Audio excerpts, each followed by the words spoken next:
And the Boston has entered the chat. If you love this show, you will absolutely love Foxborough Rush as well on NESN. Hey, check us out. We caught up with James White. That's right, 3-time Super Bowl champion. Of course, we get those epic stories from those Super Bowls, including the epic comeback against the Falcons. And we ask him about the fallout from all the Gerard Mayo drama. All that and more on Foxborough Rush. It's available on YouTube, Spotify, Apple, Amazon, and wherever else you get your podcast. All right, here we go. Boston has entered the chat. Yes, indeed, we have. Travis Thomas here with George Malecki, and of course, you. Boston has entered the chat. Is always interactive. Ain't that right, my friend? Always, man. The chat, NSN.com. That's right. Also use the hashtag NESN chats. Reach outs to us.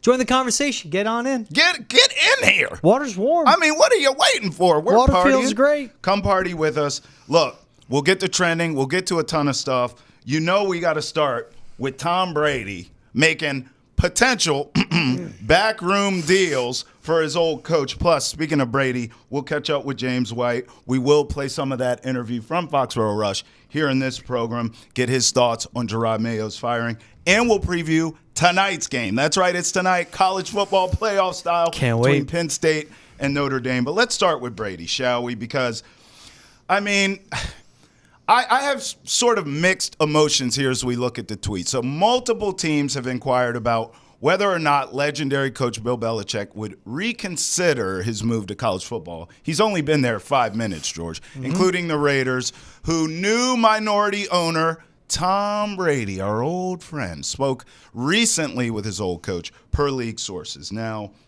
you know, recently is where I'm at with this. You knew damn well you were going to fire Antonio Pierce. I knew it. George knew it. You knew it. All the American people knew that was coming. Why did you wait until he was fired to call Bill Belichick when you knew damn well Pierce was going to be fired? Now, I understand collusion, and you got to be careful with all this stuff, but Tom and Bill are boys.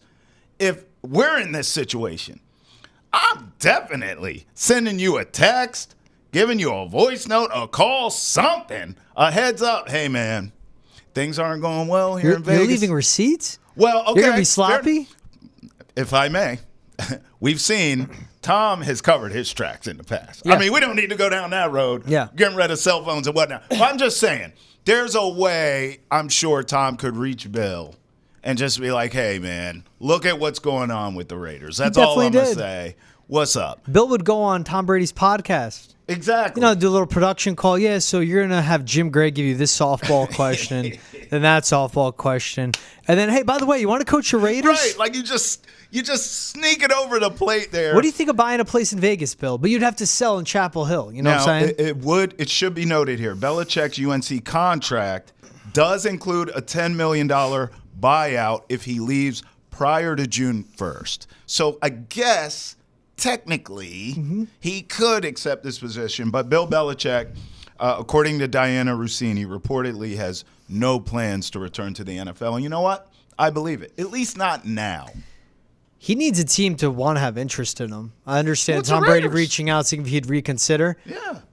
So, look, that buyout, the $1 million buyout, is post-June 1st. If he leaves before then, and there isn't language, if he leaves for the NFL, maybe it's all null and void.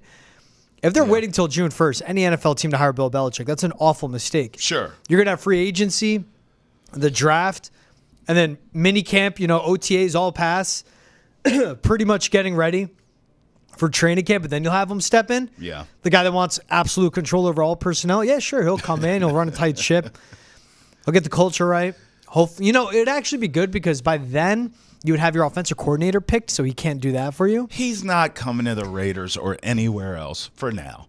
You believe this? What are the openings? Oh, my God. New England, New York, New Orleans, Chicago, right? Yeah, but none of those jobs are good except Chicago, who's He would not do New interested. Orleans. He would do Chicago. What? No, he wouldn't. Las Vegas. Where are you getting this? He would take any of those jobs. He called the Jets and said, "Hey, you want to?" I don't believe that. You want to interview me? I don't believe that. Hey, either. what are you doing? Yeah, let's get some pizza and you interview me. What? No. I don't believe that either. I think He wants to coach. I think Bill's at the point where he would have taken an NFL job, but it had to be the right fit. You know how all these coaches, Ben Johnson says this too, it has to be the right fit. I think Bill would be interested. I don't think Bill's going to the Jets. I don't believe Bill called the Jets. I don't believe Bill would take the Saints job. I think there are certain jobs he would not take, especially the way things ended here in New England. Mm-hmm. I think he's looking for, in a perfect world, NFL-wise, he's looking for a Jim Harbaugh situation, right? A situation that maybe already has a quarterback. They got the quarterback. They got some offensive line. Certainly some receivers, because we know damn well he can't pick those. But I'm not buying this. I think he's going to do UNC for a couple years. No. I don't know if he sees the length of that contract. What was that, 4 or 5 years? I don't remember. 4 years, 5 years. He's not going to see. I don't think he'll see that. I could see him in the NFL in 2 or 3 years. But even then, it would have to be the right fit, George. Does he do Chapel Hill for a year?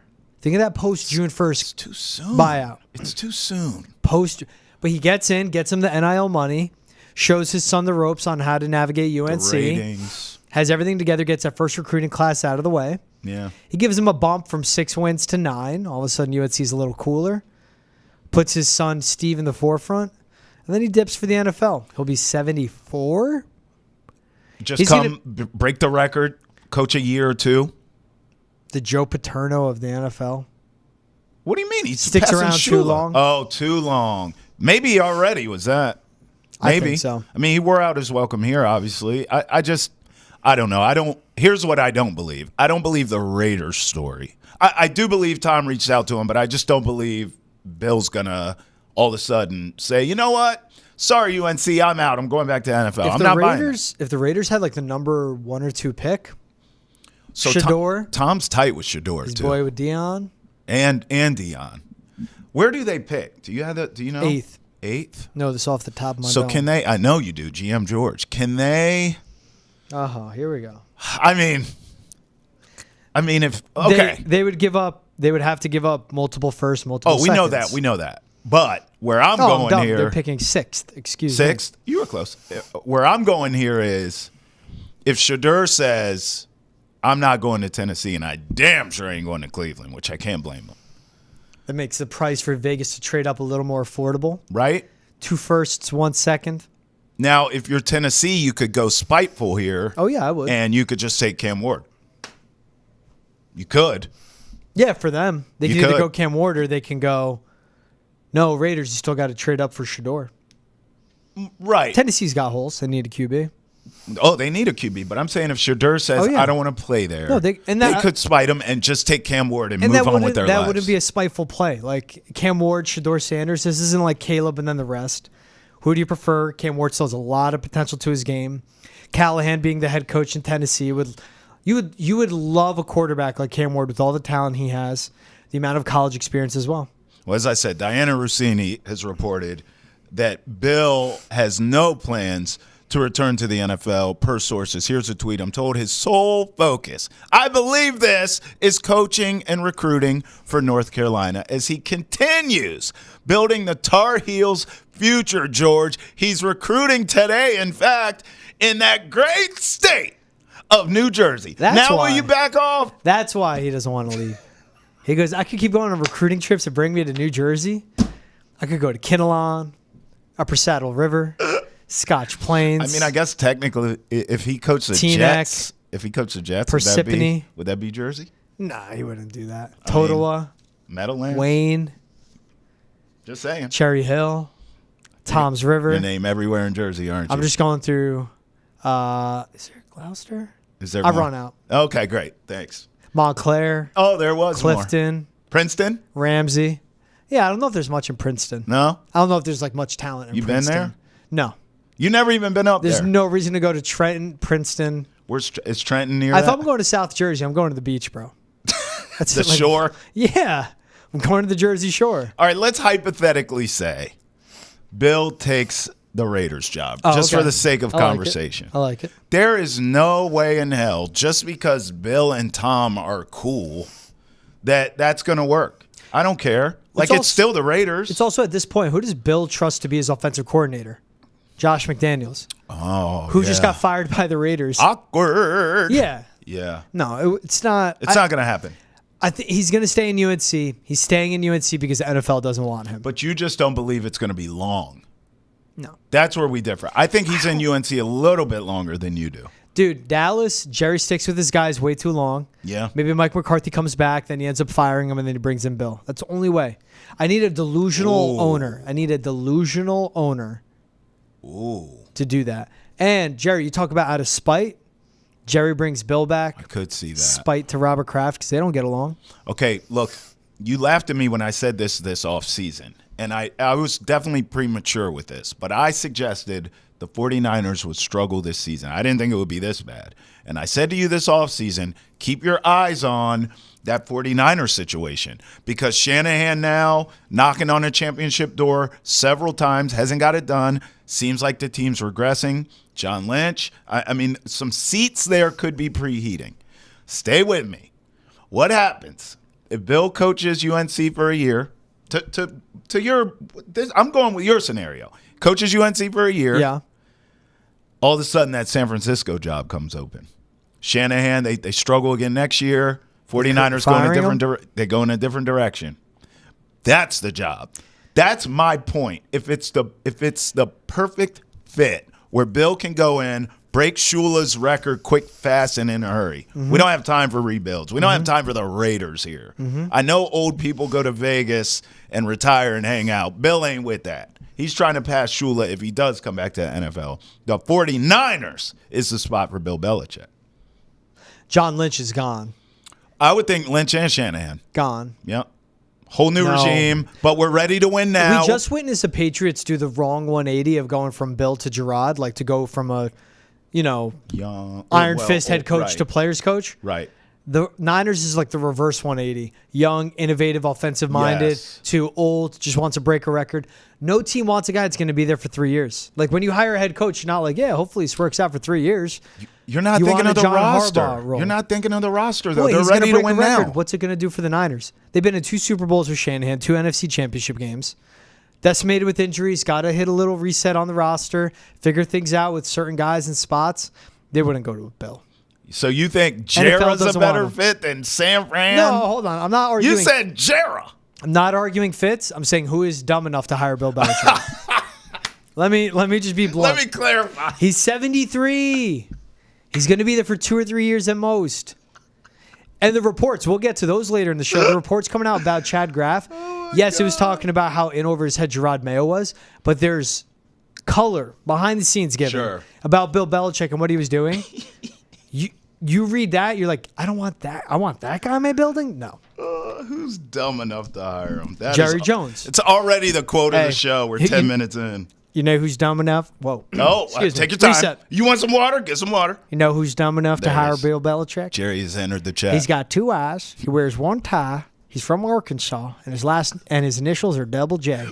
Jerry Jones, baby. 2 eyes. That's some stupid. Tie? That's some stupid saying he would say. Such a country. Yeah, he's got 2 eyes. He wears 1 tie. He's from Arkansas.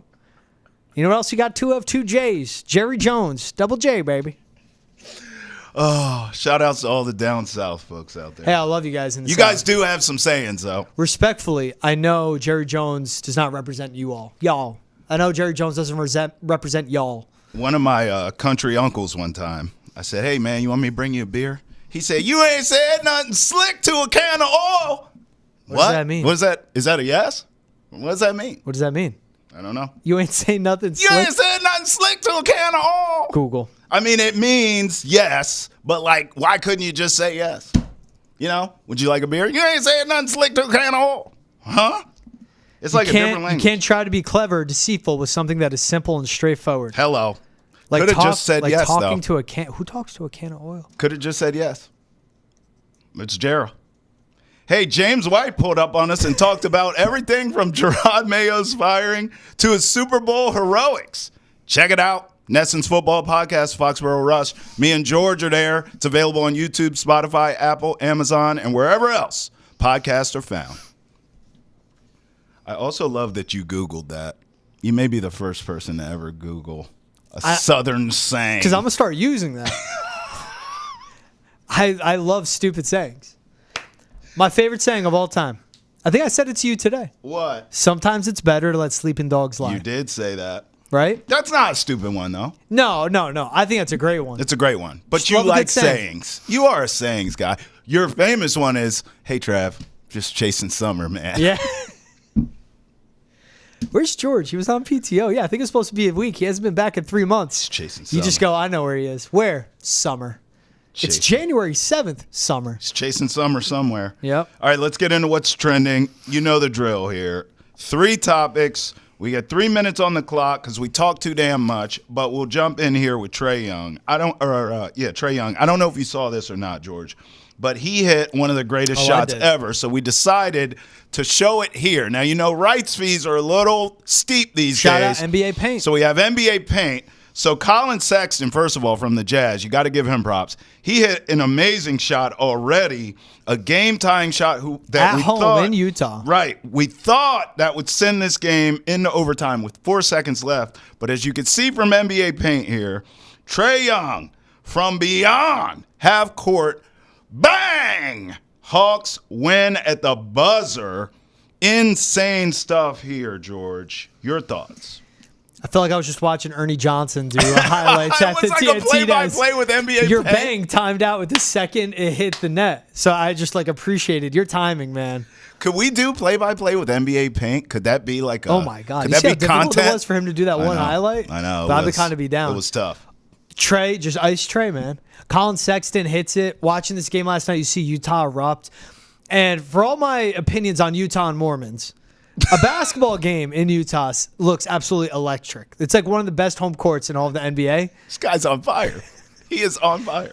Trae just did the get to half court, heave it, casual, nets it, and just threw the arm up, man. Yeah, and then did his little. Yeah, bro, he is the best villain in the NBA. He really He is. is. You can have all your opinions about him. You're right. And that hair. Yep. But Yep. he's a great villain. Bro, you're right. Because even you just saying that, I immediately thought about all the times he has absolutely tortured Madison Square Garden. Yeah, remind me. I mean, just ripped hearts out of chest in that building. He is a villain. That's a good point.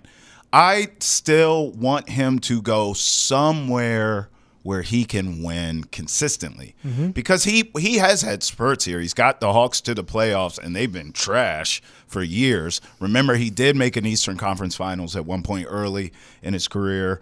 I don't know. I don't know the destination where I want him necessarily, George, but just talking out loud, he's too good, potentially great of a player to never matter. Like, he feels he's relevant, but it feels like his career will be irrelevant when it's over if he's just stuck in Atlanta forever. Does that make sense? Yeah. Like, I want him to go somewhere and consistently flourish. Being a good franchise, good front office, good leadership. He's got to take some humble pie, though.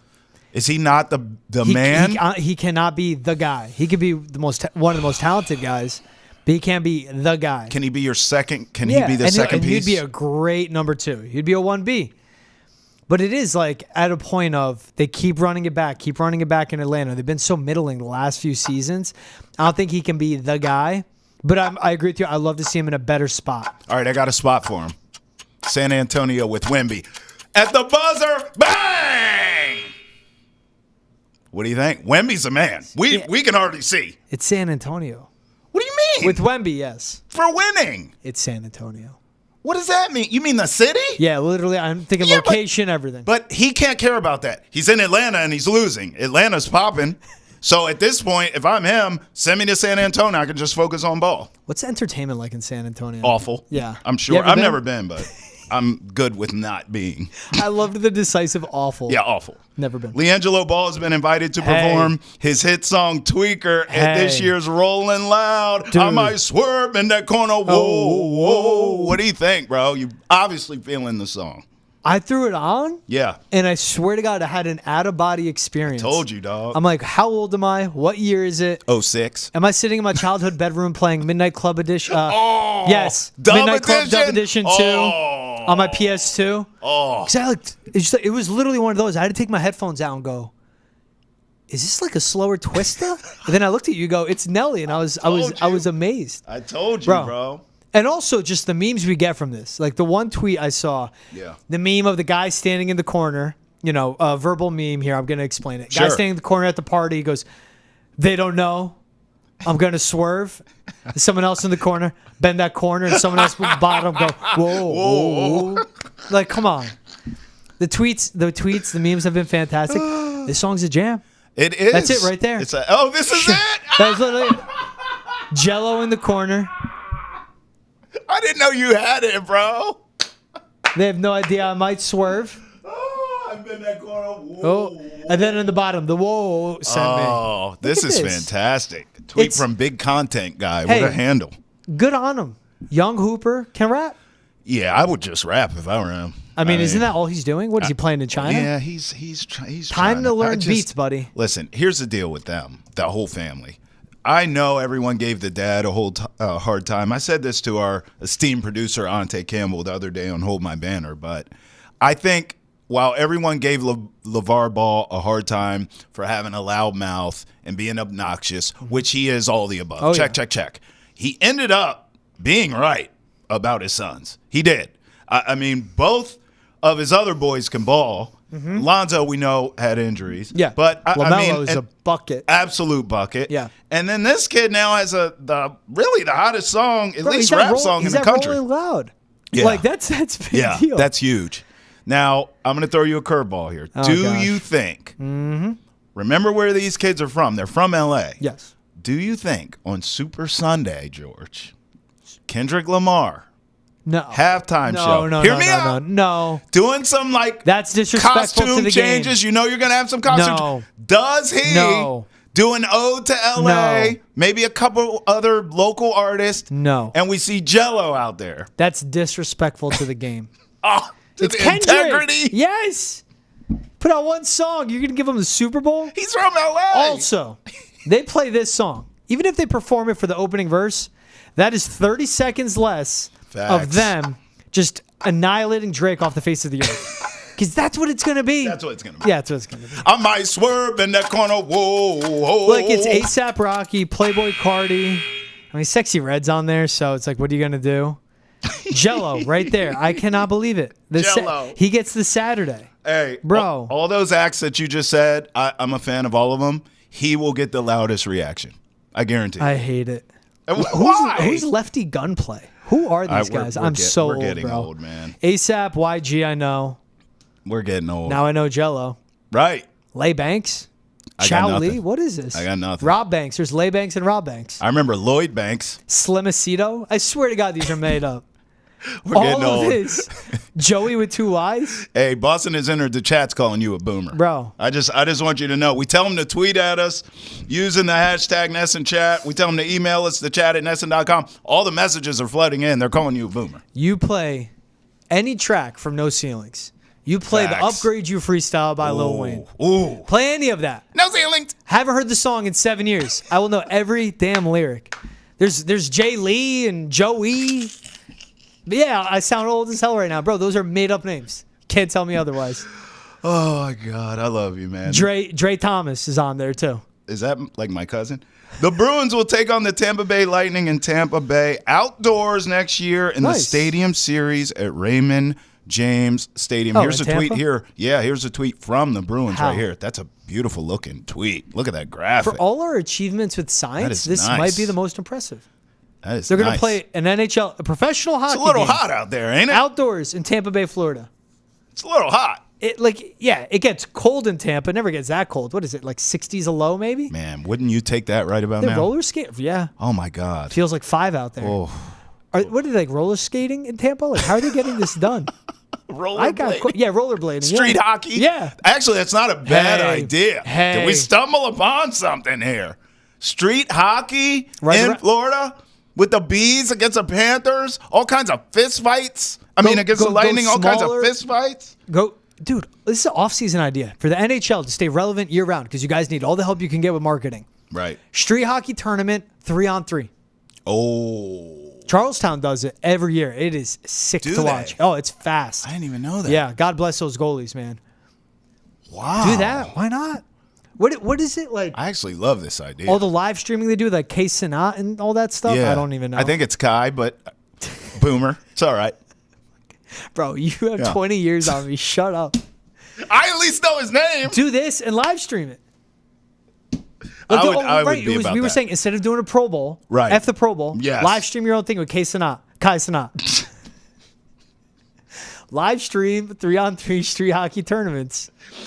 Oh my God. Have them go down like Vancouver, have some in Sweden. I love this idea, George. I think you're onto something. I call you GM, George, but this is marketing, George. You wear many hats, my friend. I'm just saying. By the way, the Winter Classic is in Florida as well. So, I mean, Florida's got it going on right now. I like George's idea, just putting everyone on rollerblades, to be honest with you, and playing some street hockey action. Did you ever cover any, like, Winter Classic or any of these, like, outdoor stadium series in your career? I did Frozen Fenway when it was a college because the Bruins, the Bees, and the Penguins played at Fenway. Yeah. And what they do, it's smart. It takes a lot to put that rink up. The NHL does it. Keep it up. Have the hockey teams playing there. Yeah. Unreal. Yeah. It was sick. And especially the first night, that was when it was Friday and Saturday. Friday, the women's teams played. Mm-hmm. It was thick, wet, like heavy, strong snow all night. Walked up on the Green Monster and you get that true snow globe look. It was sick. So you got pictures. You had to take pictures. Oh yeah, of that. and then the next day, no snow, dry, but like perfect overcast. Nice. It's just awesome to watch, like hockey being played in a cathedral. Yes. Or think about it during COVID when they did the Winter Classic out in Salt Lake, how sick that was. That's right. Remember they had to delay it because the glare was so bad? I did. I actually forgot about that. See, they should, and look, again, bring that back. But the reason they did that is because they didn't need to worry about attendance because no one could be there. Because no one could be there anyway. I actually covered one in D.C. I think the Caps played the Penguins. I can't remember now. But it was outdoor. It was really nice. It was cool. Commanders Stadium, FedEx. It was cool. Ooh. It was well. Sucks it's in a bad stadium. It actually was fine for hockey. For football, it's a problem. You know what I mean? Like, ironically, who knew? For hockey, it worked out. All right, let's talk some hockey. Will the Bruins find their way back to the Cup? We check in with some of the NHL's greatest to help us find the answer on NESN's The Hockey Hub podcast. Hear from current and former Bruins weekly, as well as the latest going on around the hockey world. You can find it on YouTube, Spotify, Apple, Amazon, and wherever else you get your podcast. All right, let's talk some football. Let's do it. You and I, thanks to you, had a chance to talk to 3-time Super Bowl champion James White. Mm-hmm. You two are tight. Thank you for making that happen because he was the coolest dude ever, George. Good dude. He was so cool. He's a former Badger. What else would you expect? Well, good point. That was my favorite towards the end of talking all like Wisconsin with him. Loved his perspective coming on. I agree. He was preaching patience for Gerard Mayo because this is something we wanted to talk to him. Had to wait till after the holidays. But for him, he fell for Gerard Mayo. He shared his appreciation for Robert Kraft, everything that he's done for him in his career. What I loved about James White is he's like, I just want there to be a legitimate search this time. Don't just fire Gerard Mayo and just settle for Mike Vrabel without actually looking around. Sure. Do an actual real search, which we'll get to that bite in a little bit. Yep. I just liked his takes on that, him talking about the culture, and he's like, it's about leadership, man. Like, that's how long. He gave us a timeline, but good dude, talked to us for a long time, just talked ball. He had the time. He was very gracious with us. We didn't earn it. We didn't deserve it, but he gave it to us. It was a cool combo. Let's start with the bite. You asked him a great question about the Mike Vrabel or Ben Johnson. We got it right here. James, do you think maybe because of that tie, because of, hey, it could look like I wanted Vrabel to begin with, another former player, let's give him a chance now. Do you think because of that, maybe that's an advantage to a Ben Johnson, someone who's sort of from the outside coming in? Do you think Robert Kraft would maybe lean that direction and sort of get away from the playing tree as far as bringing them in as coaches? Or do you think that's an advantage for Vrabel, obviously, because he did play? I think potentially gives Vrabel a little bit more of an edge, but I just hope, their entire family do their due diligence, not just hand it, straight to Vrabel based off a previous relationship. I think you do your interviews, find some other, potentially good candidates that you may think may fit, and give them a fair chance. Because not to say that Vrabel won't walk in and do a good job, but I said you may get wowed by somebody else, and they potentially could be a good coach too. So just make sure you're taking all these interviews or actually interviewing legit people that you. Thank you, James. Yeah.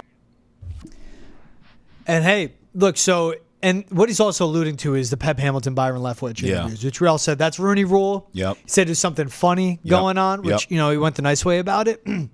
Well, it was encouraging because we spoke to him early in the day on Wednesday. Later in the evening, Patriots requested an interview with Aaron Glenn, the defensive coordinator for the Lions. Multiple ways about this. You talk to Aaron Glenn and that interview to see what he brings to the table. He's one of the top candidates in all of head coaching. He's a legit Don't candidate. forget about it. That's right. And he played 15 years. He was a defensive backs coach. He's a DC. At one point, he was a scout. Right. He's one of the more well-rounded candidates out there without actual head coaching experience. Because of that perspective he'd bring as a former scout when he was with the Jets. Sure. But that's a guy that, how decimated with injuries his defense has been, has had them executing at a high level. Yeah. And if your focus is culture, you bring him in and you talk to him about it. And the same thing, wherever Aaron Glenn ends up down the road, that's someone you bring in now, talk to him, and you remember him. Every owner has a list. And the second, if Vrabel's one or Ben Johnson's one, they'll cross off one, and the Krafts will make a new list. Because one would be whoever else didn't get hired. Then it'll be, say, Aaron Glenn, Brian Flores. You know what I'm saying? Yeah, absolutely. And it'll go Liam Cohen. It'll go that way. Yeah. But I agree because my fear is that through all of this, it's going to be Mike Vrabel and Josh McDaniels. Right. Why? Well, and it's really going to be The history. They know Mike. They know Josh. Yep. And they did do an actual search. Yeah. The value of a full-on head coaching search is so important. The Chargers did it with Jim Harbaugh last season. They knew they were going to get him.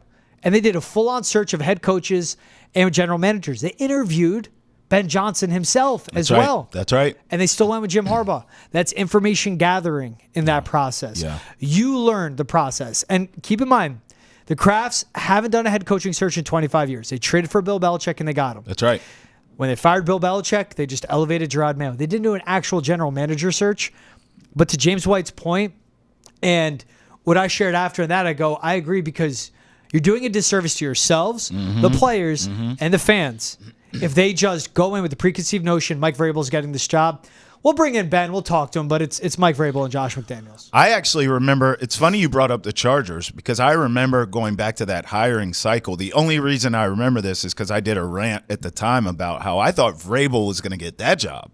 They bought Vrabel in as well, George. Yeah. And they liked him a lot, and there was a lot of talk around those parts that they thought Vrabel was a guy, and then Harbaugh shows up. What are you going to do? Obviously, Harbaugh is above him, and he gets a job, and the rest is history. So to your point, all these guys, if you do your due diligence, that is, all these guys should come through your building, the legitimate coaches, and interview for a chance at the head coaching job. What I'm hoping in the Patriots case, to James's point, is that, okay, Ben Johnson we know, Vrabel we know. I would love to see a third mystery candidate, we'll call it, emerge. Maybe it is Aaron Glenn. I don't know. Yeah. But I would love to see someone get involved here, and we hear through the media that, hey, this person absolutely crushed the interview, and the Patriots are now, you have to include this person in this search. Yeah. It's not just Johnson. It's not just Vrabel. It's not some foregone conclusion that it will be one of those two. There is a third candidate who impressed them, because they actually did their due diligence. I just, like you, have questions if that's the case or not, if that's really going to happen, or if this is Mike Vrabel's job as a layup, essentially. Think about it, like Liam Cohen out there. He's just 39 years old. Right. And that's a guy that's heating up to be a head coaching candidate. Wes Phillips is the Vikings offensive coordinator. He doesn't call plays. There's a third piece here, potentially. And what I think is important, it's not just on the head coaching end, it's on the offensive coordinator end. Right. Don't just settle for Josh McDaniels because he's had his shortcomings. Great offensive mind. He's had his shortcomings in game management and play calling. And also, does Josh McDaniels agree, or does Mike Vrabel want Josh McDaniels to be his offensive coordinator? When there are guys out there, Clint Kubiak, Thomas Brown, again, Wes Phillips, Tanner Angstrand, Nick Caley, and on the defensive side, same thing. Christian Parker, the Eagles secondary coach, he's heating up to be defensive coordinator candidate, where that's a guy that's learned from the Packers. He's learned under Ejiro Evero and Vance Joseph with the Broncos, and now he's learning under Vic Fangio. Like, that's a valuable interview. Don't just settle on who the DC can be. Is it a Robert Saleh, Lou Anarumo, Jim Leonard that I spoke about? You bring these guys in, and whatever may change. Christian Parker now as a defensive backs coach could be a DC down the road, and that could be him as a head coaching candidate. Yeah. Go out and do that. And to the point, And look, the Rooney Rule, the first interviews they did was all Rooney Rule. It was sham. It was fake. Sham. They were doing it to check those boxes as quick as possible. And that gave me the red flag of they're doing it quick. They're going to have Mike Vrabel and Josh McDaniels by Monday. Right. The Patriots have Drake May, $132 million in cap space, and a top 5 pick. You have leverage. You don't need to rush into Mike Vrabel and Josh McDaniels. The Krafts, once again, have to be serious about this entire process. Don't fire Gerard Mayo just to get the fans off your back and to please the public. That's right. You let Gerard Mayo go because that was the right choice, and you failed. You, Robert Kraft, as an owner, you failed him. But learn. Don't just rush into the next one. Do an actual search for head coaches, GMs, and coordinators on both sides of the ball. They owe it to these people.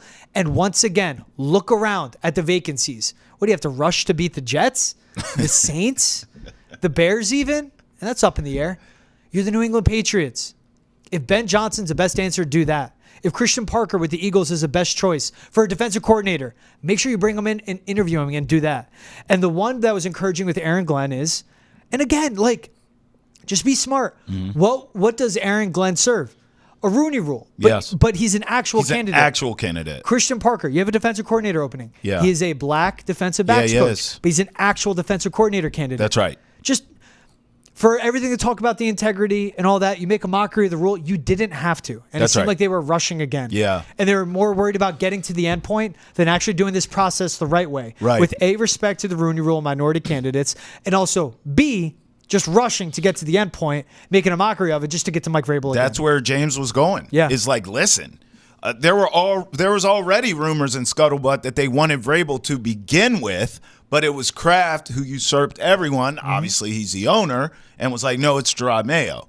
So, I in a lot of ways, if you just go to Vrabel now, mm-hmm. a lot of those former players could feel a type of way about that. And certainly Gerard Mayo, you would think from afar, wherever he's at now, could mm-hmm. feel a type of way about that. Yeah. So I know we got to get to this other bite, but I do want to ask you this because you kind of alluded to it. I just want some clarity.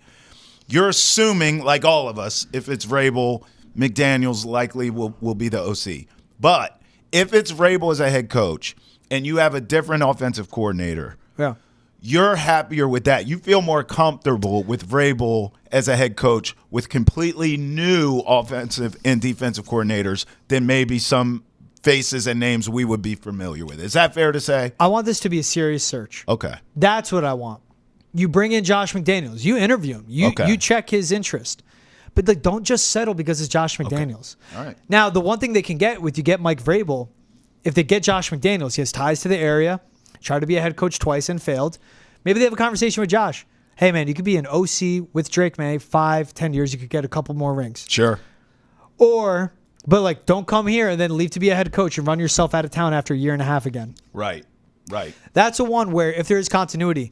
But I look at a Clint Kubiak where that's a guy that learned from Kevin O'Connell with the Vikings mm-hmm. and also comes from the Kevin Stefanski coaching tree. Who I like. That's really who he learned We under. both like. Yeah, it's where he got his start. And he goes from that. He was a Broncos passing game coordinator and became an interim play caller when Hackett was fired. Learned from Kyle Shanahan. And this past season, we saw what that Saints offense did. Yeah. Injuries kind of put him aside, quarterback, all that. They hit a wall. But look at a Clint Kubiak. Because that's a guy, again, you get him in your building, maybe that's a guy that could be the next offensive mind. Yeah. And he teaches them. Tanner Engstrand, he's a disciple of Ben Johnson. I want people with play calling experience, which Clint Kubiak has, Josh McDaniels has, but I want them to do a legit, thorough search. Yeah. That's it. I think that's fair to ask for. What do you say? Tweet at us with the hashtag NESN Chat, and you can always email us at chat@nesn.com. Now, James White went on to agree with George, much to my chagrin, about how long this rebuild should take. I personally think they could get this done quick, fast, in a hurry in an offseason. But George and James White were on the same page. Were you not? He didn't agree with me. Yeah, he did. He said the same. Him and I have the same outlook on the timeline. He agreed with you. I did not tell him to say that. Right. Because you're making it seem like you did. You're making it seem like I said, James, you think this rebuild will take 2 years? And he said yes. No. On his own, he brought it up. And so this is what I had to ask him. Here we go. There's no right or wrong answer to this thing as far as who the head coach is going to be. It's just all about that person, being confident in what they're doing, Obviously, I think that person will have more grace than what Gerard has. I don't think you're going to fire a coach in back-to-back years. I don't think that's the recipe to be a successful organization. So just Kraft giving that person time to figure things out, because even coming in the next year, I mean, you would hope the team is better, but to me, it's still going to take at least two more years before things really get rolling. Yeah, why does that timeline jump out to you, that 2 more years? Because I always say it takes 1 year, new head coach, new offensive coordinator, new GM. You got to kind of reset the roster. They'll figure out guys we want to keep, guys we want to bring in that fit us. Why do you say 2 years that it'll take before they're back to being, competitive again or good? I just think there's quite a few holes to fill, from offensive line to figuring out if you need to go pay money for a receiver, draft another receiver, whether it's getting another corner, more pass rushers, adding another linebacker, whatever it may be. I just think there's, whether they believe they have the guys in there already that can fill in those roles, I'm not sure. Maybe they will, maybe they won't. But just from the outside looking in, it just seems like there's a lot of things that need to be fixed. And as far as, preparation, I don't know, and, from a leadership standpoint, who are the leaders, within your team that can, help, push that, locker room going forward. I can't even believe I have that bad of a poker face. Awful. As soon as he started talking about that, Yep. I started dying laughing. Yep. Oh, you two. Look, this is where I'm going. Now I'm going to let you weigh in on this. All I'm saying, in this league, all the time, every year, we see this happen. A team goes from worst to first based on one off season. And the formula is there every single stinking time consistently. You have to, number one, above all, have the right combination of a head coach and a quarterback. We know Drake May is the right quarterback. We already know that. Yeah. Check. Get the head coach right. If you do that, Vrabel, Ben Johnson, whoevs, okay? Then maybe, check. You got the most important thing done. Then you have a ton of cabbage, baby. Spend it. Go get some damn talent in here, okay? This roster is filled with holes. So get some talent to help out. You can do that by spending money. And then, this is why I don't want Elliott Wolf in charge, but that's another topic for another time. Give me a top to bottom home run draft. Yeah. Is that too much to ask? I Top mean, to bottom's damn it. a lot. It's But tough, I get what you're but saying. teams do it. Yeah. So if you can get a top to bottom draft, then all of a sudden, you spent money in the offseason, you got some big name free agents in here. You had a top to bottom, really well-rounded draft of guys who can help you. And then you get the head coach and the quarterback combination right in a bad division outside of Buffalo, okay? Am I crazy to think that this team couldn't all of a sudden go from laughing stock of the league, or one of them, to vying for a wild card? I don't think that's crazy. But here comes you and James White. Well, this is a 2 to 3 year. Why? Well, if you get the coach right to go with this quarterback, you spend this money, you have a good draft, I think they could do it now. This is the worst roster in the NFL. Do keep that in mind. I agree, though. I mean, literally the Texans. I get C.J. Stroud and Will Anderson Jr. His rookie season. They're in the playoffs. D'Amico Ryans, C.J. Stroud. Don't forget Bobby Slowick, the offensive play caller, too. Yeah. You have to hit on a lot of spots, and it certainly did. And then C.J. Stroud brings out the best of Nico Collins.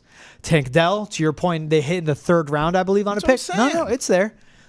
Realistic expectations, 2 years. Okay. Fair. I would be surprised if they were vying for a wild card in year one of whoever the next head coach is. Yeah. I wouldn't be shocked. In year $132 million of cap space. No. In year one, you wouldn't be shocked. I would be surprised. I wouldn't be shocked. There's different levels. Yeah. $132 million cap, top 5 pick, Drake May. Okay. Defense, the pieces are there. They just need the system to match. Yes. That's why a Christian Parker can be great. Get an Abdul Carter. You put him with Keon White and Christian Barmore, and you have Christian Gonzalez and good safeties. Christian Parker's like, great, man. I'll take this all day. Cool. My side of the ball is handled. You guys go figure out your offensive line and get a wide receiver 1 and 2. Cole Strange at center helps a lot. You have Mike Onwenu at right guard. Can Caden Wallace be a serviceable right tackle? Can Layden Robinson make a year 2 jump at left guard? Like, that changes a lot. All of a sudden, you have 4 spots. Maybe at worst, you have 3. Yeah. Center and guards, you need 2 tackles. Really hard, but all of a sudden, it's there. And remember, I don't want to just gloss over this. This division outside of Buffalo is a mess. And he made that point, too. Right. It's a mess. And by the way, even in Buffalo, I mean, if they don't win it this year, if Josh Allen can't beat Mahomes this year, it just ain't happening. So already you have a franchise so dependent on Josh Allen. I'm just saying, I'm not so sure that Buffalo's reign over this division is going to be so long and dominant. Like, this division's more wide open than we think. This is why, and I believe you said this on this show a few days ago, and you're absolutely right. This is the most important offseason for the Patriots. It's pivotal. Ever. I mean, this is insane. So if they can get it right, they can turn it around quickly. It's last season's offseason was so important because they had that number 3 pick. Yes. This one's even more important, though, Yes. because you hit on the number 3 pick, you cannot mess it up. That's right. The NBA season is here, and the big question is, will the Celtics repeat and claim banner 19? Doo-doo-doo! You can find everything about the NBA and its culture on NESN's basketball podcast, Hold My Banner. It's available on YouTube, Spotify, Apple, Amazon, and wherever else podcasts are found. All right, George, college football playoff time tonight. Penn State. Love it. Notre Dame. Love it. I mean, these are blue bloods right here, man? brother. 9-9-1 all time, these two. They haven't played since 2006 when that Gelo song was out. So, I mean, this is Notre Dame hasn't won a natty since 88, Penn State since 86. Obviously, these are two of the biggest brands in college football. This is just great for the game. I mean, I know a lot of these games have been garbage, blowouts. Quarterfinals were great. They were, Arizona but State, I mean Texas, totality. Boise State, Penn State was close, yeah. I'm just saying, letting all these teams in. Hey, Notre Dame upset Georgia to get to this part. Like, yeah. But I mean, as far as this game being concerned, and where we're at now with the Final Four, if you will, for these teams, this is fantastic for college football. I mean, it's Notre Dame, it's Penn State. This is huge. Two teams that haven't won a national championship since the late 80s. Yep. And I would say, too, two of the more obnoxious fan bases you can ever deal with. But in a weird thing of what the college football playoff has given us, Notre Dame's likable. They are. Like, you're kind of rooting for them. Yeah. Like, it's no longer Brian Kelly being an absolute psycho on the sidelines. Yeah. Or Fat Charlie Weiss. It's like Marcus Freeman. And what he did is Brian Kelly looked around at Notre Dame, which is one of the pinnacles in all of coaching and all of sports. Let's say it. Yeah, one of the top jobs. It is. And he was like, I can't do that here. I need to go to LSU. Right. Marcus Freeman said, sure, give me the job. Mm-hmm. Mm-hmm. And he's leapt over expectations. Fantastic. The way he's managed the portal, the way he's built his defense, they're fast, they're physical, they're athletic. They look like an SEC team. Yeah, they do. They beat Georgia playing SEC football. Yeah, they did. You don't need a great quarterback. You need a really fast front seven and good guys on the back end. Yes. Marcus Freeman's building an SEC system up in Notre Dame. And hey, Penn State's the same way, man. Yeah, they are. Don't sleep on them. They're a true Big Ten team. Don't sleep. They are. Run the ball big. But defensively, it's Abdul Carter, Jalen Reed, Kobe King, Devin J. Thomas, the inside defensive tackle. Like, guys at each level. I'm just looking at these teams defensively so much. The quarterbacks are very stark. We'll get into that. This is going to be a rock fight. To your point, they love to pound the rock. Yes. The front sevens dominate. Both teams. Yep. Notre Dame's got a good offensive line. Young, but good. They always have good offensive linemen.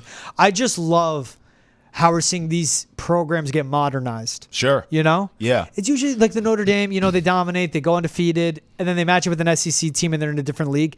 That doesn't feel like the case now. I'll tell you because of Marcus Freeman. I'm intrigued to see in this game.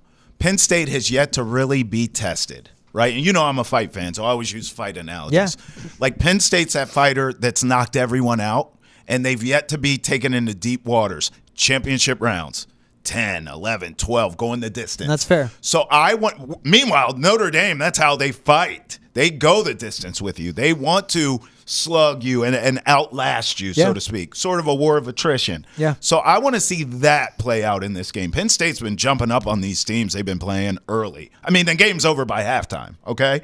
That ain't happening against Notre Dame, I don't think, with that defense. So I want to see how Penn State sort of reacts to getting punched in the mouth, quite frankly, because I think that's what's going to happen here. My gut tells me, I'll give you a score, brother. I'll go low scoring. I'll go 23-20. And this could be field goal wins it stuff. You know, the quarterback matchup really is going to dictate everything. Drew Allard, I really like Drew Allard's game a lot. 6'5", 240. I mean, he does everything. Moon shots. Riley Leonard is also a big physical quarterback. Strong arm, but more of a runner than Allard. This is going to be an interesting, if I can use another analogy, heavyweight fight, George. Riley Leonard is like, I don't trust him. You don't like him. But he gets the job done. Yeah. I mean, what did he do? He totaled 180 yards against Georgia. He rushed for 80. Yeah. I might be off on that, but he did not break 100 yards passing, so I'm definitely off on my numbers. But just hear me. I think he's 170 totaled. He threw for 90, ran for 80. Yes. But He it was had at big front plays, seven. though. It was at Notre Dame front seven.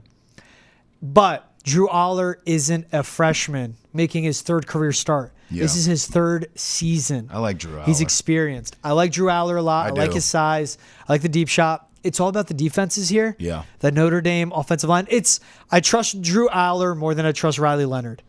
But I trust Marcus Freeman more than I trust James Franklin. Okay, then give me a score. This is big for James Franklin, man. It's huge. The guy that always chokes on the big stage. Can he finally win one and become big game James? Him, to your point, Sark at Texas, Ryan Day at Ohio State. Yep. I mean, Marcus Freeman's still new, right? Yeah, like he hasn't lost enough to have that stink on him. But think about 3 out of 4 of these coaches now all have this stigma. Yes. Give me a score. I'm going 23-20 Irish. 2017 Penn State. Oh, we have same games. Hey, total's like 46. Betting opportunity here, my I'm going friend. under. Listen. This is the first game Penn State's not favored in the playoff. Wow. Yep. 1.5. Wow. So you're going with the Sharps, which is fine. I don't blame you. It's splitting hairs. I also predicted Notre Dame in the Natty before we started. I said Oregon Notre Dame. So what do I know? Abdul Carter's going to play. Yeah, he is. Jeremiah Love, the running back, is going to play. Yep. Not everyone's 100%, but these teams will be at quote unquote full strength. All hands on deck. I like Penn State, man. They got 2 backs. They can tire you out. Riley Leonard's going to come with the inside zone runs, a lot up the gut. And Penn State hasn't been great against it. But again, I just point out the guys like Zane Durant and Devin J. Thomas, really good run defenders. Sure. In the interior defensive line. Can they mitigate Abdul Carter and take him out of the game? That's possible. He's still a game wrecker. Then it's guys like a Kobe King. And with the combo they have at safeties of Reed and Wheatley, they can switch free safety box, but they're both comfortable going in and multiplying in the box. I think they do that. You need a quarterback to make a play. I trust Drew Aller more. Fair. You don't have to sell me, brother. I mean, we the fans win with this. And by the way, I love this. History wins as well. The winning coach of this game, George, will be the first black head coach in the Natty. Yeah, you're right. So history wins as well. You see what James Franklin said about Marcus Freeman? He said his like, hairline. How old are you, 38? He's like, look at that hairline. I can't laugh at that joke. That.